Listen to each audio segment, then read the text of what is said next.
Welcome back to Mental Wellness Evolution. I'm Jeff, and thanks for being here. Tonight we're talking about ego and the mind, okay? So anything that ties into the mind with an I, me, my aspect of ourselves is ego, guys, okay? This is the part of us that gets attached to things in our lives, that gets attached to, my car, my house, my job, my career, my money, anything that goes along those lines, okay? The ego is what we essentially is our self-perception. It's how our mind views us in the world. It's kind of our personality, if you do in a sense.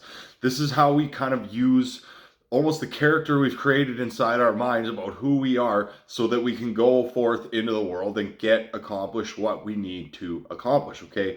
Now, there's lots of talk about how the ego is a bad thing and it's not something that you should have, but a self-perception is definitely a good thing to have, but it can also become incredibly toxic when we get very, very tied to things. It becomes something that kind of governs our lives, okay? And then the ego is driven by thought and mind, okay?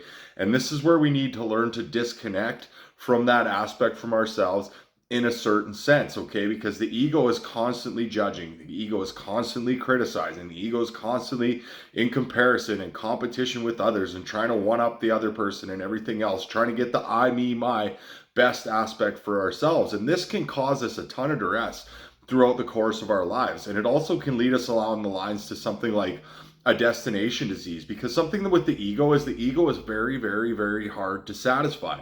Even when you get something, your ego wants something else, okay? And this is where we get into something called destination disease, where we almost put like our eternal happiness and our ultimate life and everything just down the road. When I get that job, when I get that girlfriend, when I get that money, when I get that new car, when I get that whatever it is, that's what the ego is constantly just going after stuff, constantly going after stuff, constantly wanting more, more, more, more. It's on to the next thing. And I'm sure you've even noticed this within yourself.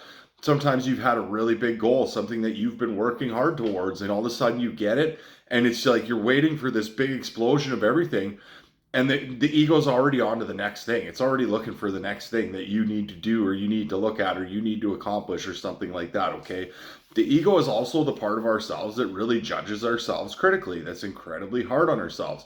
It's just always got something to say. This is the part of you that always is, it's just never stops. It's constant. It's constantly looking at stuff. And you're even looking at a sunset, your ego's like, oh, hey, look at the pink. Hey, look at the blue. It's just, it keeps us like stuck in this never ending schmozzle of garbage that we can never seem to check ourselves out of because we're so lost in our thought processes. And as men, this is something we do because thought is a masculine trait, okay? There's masculine and feminine energy in both of us. Thoughts are masculine, emotions are the feminine, and we tend to avoid the emotions and go with the thoughts, okay? But this can also drive you to do and accomplish great things if you utilize it in the right way. Lots of people have been very, very, very successful because of their ego. But we also don't want it to be to the point that we're, on top of people and looking down on people and casting judgment on people and those types of things, because that's what the ego loves to do, okay? So we need to deal with this in the most practical way possible. The ultimate enemy of ego is presence, mindfulness, being in the moment. And you'll notice when you start getting into the moment, you start actually being present in your life and you sit here and you stay here in the now, your mind shuts up as a byproduct. It has to. We can only really focus truly on one thing at a time. And when we're really kind of in what we're doing in the moment, you might notice this as something called a flow state, when you just kind of, you're just doing something that you love and you just kind of get lost in it and the hours just pass by. Your ego doesn't even exist at that point. You're not really even thinking about anything. You're just lost in what you're doing. You're enjoying life. You're being here in the world. You're present in the moment. And that's the best place, guys, to be. That's the place we want to practice. That's the thing we need to work towards getting to, okay? Because our thoughts will drive us into insanity if we allow them to do so. Because the ego attaches itself to thoughts. But we need to make that disconnection, and I talk about this a lot because it's important that you are not your thoughts, okay? You have a mind. Your mind's idea and self-perception of who you are is your ego. But who you are is something much, much deeper. You're the spirit, you're the soul, you're the spark that's inside of this body that has the ability to observe your mind, to observe your thoughts, to witness them, to decide which ones it wants to focus on. And that's the part of ourselves that we really tie into when we get into presence, okay? So presence and mindfulness goes hand in hand with meditation. They're all very similar practices in and of their own right. Meditation tends to go, you can utilize it as a practice for observing your thoughts, and it's great for doing that. But it's also like a much deeper spiritual practice, and there's things that you can get into on a much deeper level in a meditation that you don't necessarily get with just being mindful and present in the moment, okay? But those are the tools that we need to develop and foster within ourselves to help us deal with the ego that's going on inside of ourselves, because it can overtake us, guys. And if we're not careful with it, it can become a very, very bad thing. I said it can take us, it's judgy, it's critical of ourselves and others. It never, ever wants to be in the moment where the actual happiness in our lives actually exists. And it constantly robs us of the joy of life, because even when you have something that you want, you're looking forward to spending a weekend with your partner, your kids, or something, a concert or anything, and even then your stupid mind just won't shut up and let you actually enjoy it. So we need to get practiced at this, guys, and recognize it for what it is, because it also is going to help us to, like I said, be less critical, be less judgmental, be more observant, be less reactive. Get behind it, okay? Because the ego is the subconscious. Lots of times we're not even aware that this is going on. It's reacting and behaving in the world the way that we've always done things. That's just something we need to be aware of, guys. That's the subconscious programming. We do things the way we believe them. The ego holds your belief systems inside of itself. So we need to be able to learn to make that disconnect. Learn to give that a little bit of space. Start to understand that all these ideas and these things, like, learn to sit in behind and just listen to the nonsense that your mind comes up with sometimes. It almost, when you get to a point that you get observant with this, it's sometimes, I won't say it myself, because I'm not by any stretch of the imagination like completely like absolved of ego. Like, no, it's not. But you can sit there and listen to how critical and nitpicky and just like everything. It's always got something to say about absolutely everything. And you start looking at it, and you start learning to observe it and sit in behind it.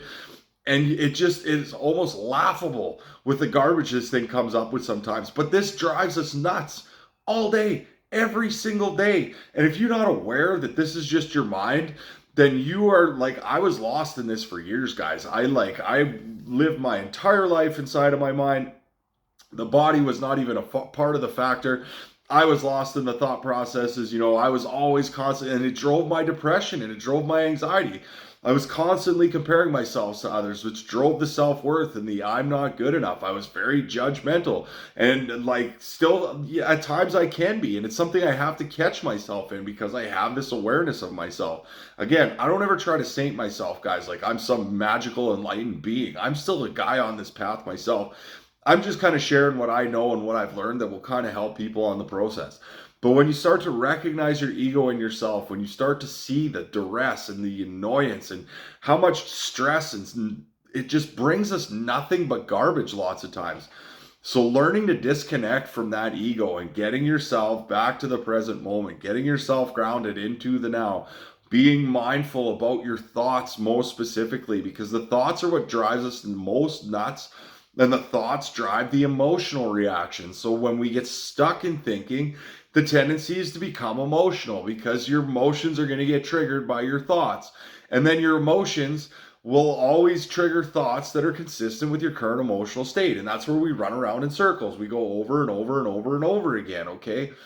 But when we can learn to recognize this for what it is and just see that that's what it is, like I said, next time you really, really want something, watch what happens when you get it. Watch how quickly your ego's on to the next thing, And it's a never ending game for the ego, and it steals us out of the present moment, because I said the ultimate enemy of ego is presence. And the only time we can truly actually enjoy and appreciate life and be here, right now in the moment. So start working on disconnecting that, recognizing you're not your thoughts, you're not all that self-ideal that you've created inside of your head. There might be aspects of that are actually you, and those are the good elements of the ego. It's not all bad, guys. You're going to need some sort of self-perception to exist inside the world. You're never going to completely absolve it. It's impossible. But we can learn to work with it. We can learn to help it facilitate our lives. We can learn how to utilize it. We can learn to disconnect from the chaos, sit in behind it, get more present, be more mindful.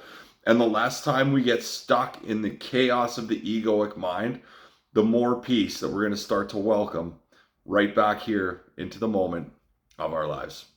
Have a great day, guys.